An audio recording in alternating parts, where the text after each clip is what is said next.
जो आज का हमारा लेक्चर है ये है कोड ऑफ क्रिमिनल प्रोसीजर से रिलेटेड एक्ट नंबर 5 ऑफ 1898 का है। अब इसको हम पढ़ते हैं। इसमें हमने ये देखना है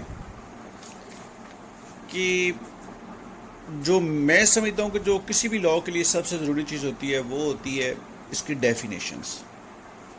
याद रखना है कि Pakistan penal code substantive law है। अब जो उसका प्रोसीजर है वो कहाँ पर है, वो सीआरपीसी में है। अब सीआरपीसी के हम सेक्शन भी देखेंगे।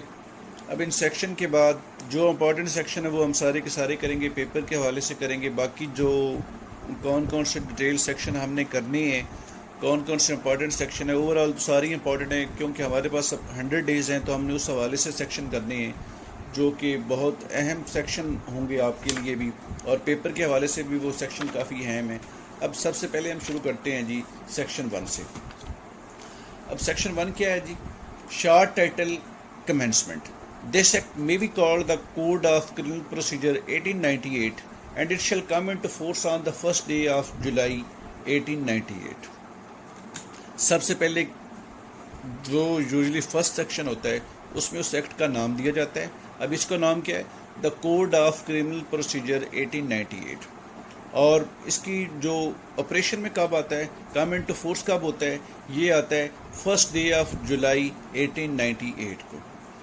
अब इसके आगे जो सेक्शन आगे आता है सब सेक्शन 1 का, जो सेक्शन 1 का सब सेक्शन 2 है वो क्या कहता है कि एक्सटेंट क्या है? It extend to whole of Pakistan, यानी ये पूरे पाकिस्तान में जो है इसकी जो एक्सटेंटमेंट है। अब लेकिन इस जो पोर्शन है इसमें ये भी कहा गया है कि ये किसी स्पेशल लॉ को, लोकल लॉ को या स्पेशल ज्यूरिसडिक्शन दी गई हो तो उसको ये अफेक्ट नहीं करेगा। सपोज अब एंटी टेररिज्म है, एक स्पेशल लॉ है, उसको ये अफेक्ट नहीं करेगा। स्पेशल ज्यूरिसडिक्शन जो होती है, स्पेशल ज्यूरिसडिक्शन के अंदर हम कह सकते हैं the jurisdiction of the president to pass ordinance, उसको ये सीआरपीसी इफेक्ट नहीं करेगा क्योंकि सीआरपीसी है एक जर्नल लॉ। और जर्नल लॉ जो होता है ये स्पेशल लॉ को जो है वो फॉलो कर सकता है, लेकिन वजह क्या, अगर हम अक्सर ये पढ़ते भी हैं बात कि जहाँ पर स्पेशल लॉ हो या लोकल लॉ हो या जर्नल लॉ हो तो या कॉन्स्टिट्यूशन हो, तो इनमें से प्रिवेल कौन करता है? आपने एक बात याद रखनी है कि कॉन्स्टिट्यूशन जो होता है ये सुप्रीम लॉ होता है। कॉन्स्टिट्यूशन के बाद स्पेशल लॉ होता है। स्पेशल लॉ में अब जैसे एंटी टेररिज्म है तो वो स्पेशल लॉ है, special law prevail over journal law. उसके बाद हमारे पास जो सेक्शन 3 है वो सेक्शन है, एक सवाल ये पेपर में भी अक्सर आया है कि पाकिस्तान पिनल कोड 1816 में बना, सीआरपीसी जो है 1898 में बना है। अब ये जो 38 ईयर्स का गैप, इसको कैसे फिल किया गया? तो याद रखना है इसका जवाब देता है सेक्शन 3। अब सेक्शन 3 के अंदर वो कहते हैं कि इससे पहले जो 3 लॉ मौजूद थे, 1861 का, उसके बाद 1872 का, फिर 1882 का, फिर उसके बाद ये 1898 का आया, तो वो पीछे वाले जो 3 लॉज थे 1861 का, 1872 का, 1882 का, ये ख़त्म हो गए। ये नहीं कि जो 38 जिसका गैप है उसको ये 3 लॉ फिल करते हैं। फिर क्रिमिनल प्रोसीजर कोड आता है। अब उसके बाद हमारे पास जो नेक्स्ट है पोर्शन वो डेफिनेशन का है। डेफिनेशन के अंदर याद रखना है कि डेफिनेशन किसी भी लॉ के लिए बहुत ज़्यादा अहमियत की हामिल होती हैं। यहाँ पर डेफिनेशन में हम पढ़ते हैं, सबसे पहले डेफिनेशन आती है जी एडवोकेट जनरल की। एडवोकेट जनरल कौन होता है? अब जो डेफिनेशन के अकॉर्डिंग है और कॉन्स्टिट्यूशन में हम देखते हैं तो जो कॉन्स्टिट्यूशन का आर्टिकल 140 है वो एडवोकेट जनरल को डील करता है कि एडवोकेट जनरल कौन होता है, कैसे बनता है, क्या क्वालिफिकेशन उसके लिए चाहिए। यहाँ पर जो सीआरपीसी में है कि एडवोकेट जनरल में इंक्लूड्स गवर्नमेंट एडवोकेट, और जहाँ पर गवर्नमेंट एडवोकेट ना हो वहाँ पर प्रोविंशियल गवर्नमेंट किसी को भी जो है वो एडवोकेट जनरल जो है वो अपॉइंट कर सकती है। नेक्स्ट हमारे पास आते हैं बेलेबल ऑफेंसेस और non bailable offences. Bailable offences और नॉन बेलेबल ऑफेंसेस का हमें कहाँ से पता चलता है? याद रखना है कि ये जो सीआरपीसी का सेकंड शेड्यूल है ये बताता है कि कोई ऑफेंस जो है ये बेलेबल है या नॉन बेलेबल है, या किसी और लॉ में जैसे कॉपीराइट एक्ट के वहाँ पर अगर किसी के बारे में कहा गया है कि ये बेलेबल है तो वो बेलेबल है। जो पीपीसी है उसके हवाले से हमने देखना हो तो हम सीआरपीसी पर जाते हैं सेकंड शेड्यूल में, वहाँ पर लिखा होता है कि बेलेबल है या नॉन बेलेबल है। उसके बाद चार्ज की डेफिनेशन है। चार्ज को जो पोर्शन डील करता है सीआरपीसी में सेक्शन 221 से लेके 240 तक, यानी 221 से लेके 240 तक का जो पोर्शन है वो चार्ज से रिलेटेड है। चार्ज की डेफिनेशन बड़ी सिंपल सी है। Charge means allegation levelled by the prosecution against the accused person in a competent court. अब चार्ज के बाद हमारे पास एक और चीज़ याद रखनी है कि जो ट्रायल की कमेंसमेंट होती है ये हमेशा चार्ज फ्रेम जब होता है तो वहाँ से स्टार्ट होती है। अब चार्ज कैसे फ्रेम करना है इसके लिए भी आपको डॉक्यूमेंट भी हम प्रोवाइड करेंगे और आपको सिखाएंगे भी कि आपने चार्ज जो है वो कैसे फ्रेम करना है। अगर पेपर में ये आपको सवाल आए तो आप इसको डील कर सकते हैं। उसके बाद कॉग्निजेबल ऑफेंस और कॉग्निजेबल केस। कॉग्निजेबल ऑफेंस ऐसा ऑफेंस होता है जिसमें पुलिस जो है मे अरेस्ट विदाउट वारंट, और नॉन कॉग्निजेबल ऑफेंस वो होता है जहां पर police may not arrest without warrant. अब ये वारंट कहाँ से लेना होता है? वारंट हमेशा मजिस्ट्रेट से लिया जाता है। उसके बाद हमारे पास आगे सेक्शन आता है 4H के अंदर आता है कंप्लेंट। कंप्लेंट क्या है जी? Complaint means the allegation made orally or in writing to a magistrate with a view to his taking action under this code that some person, whether known or unknown, has committed an offence, but it does not include the report of a police officer। तो complaint क्या हुआ?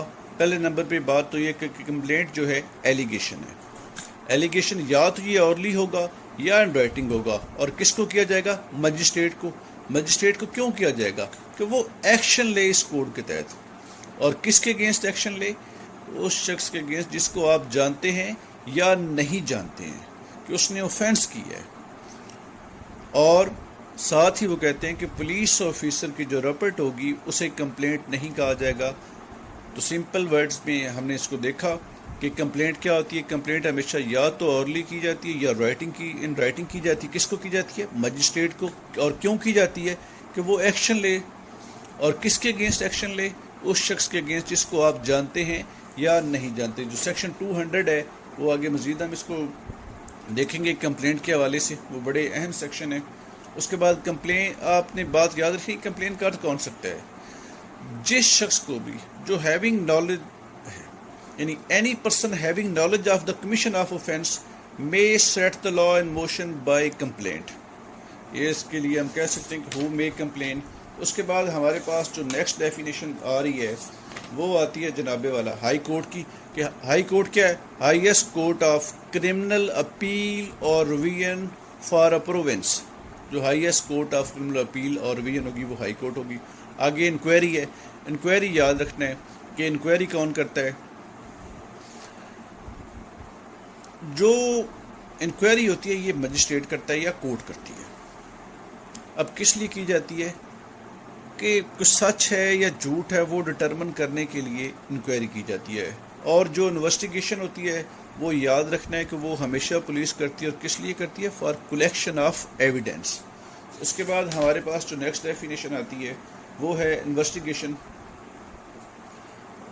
जितनी भी proceeding है under this code for collection of evidence वो क्या है?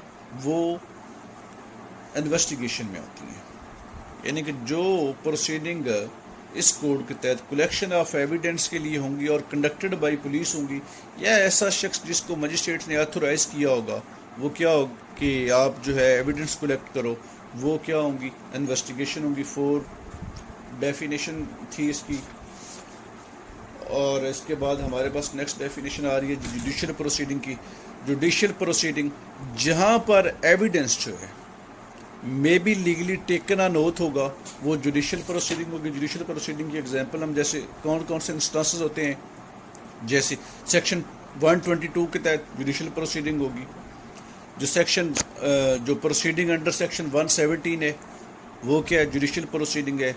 जो इंक्वायरी होती है सेक्शन 145 के तहत वो भी जुडिशियल प्रोसीडिंग होती है। और उसके बाद जो प्रोसीडिंग अंडर सेक्शन 176 है वो भी जुडिशियल प्रोसीडिंग है।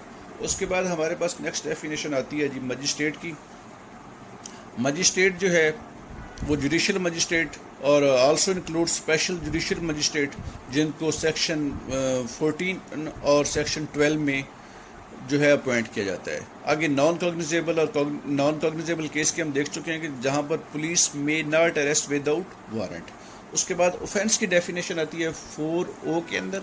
ऑफेंस क्या है? एन एक्ट और omission which is punishable by law called offence. उसके बाद हमारे पास जो नेक्स्ट डेफिनेशन है officer in charge of police station.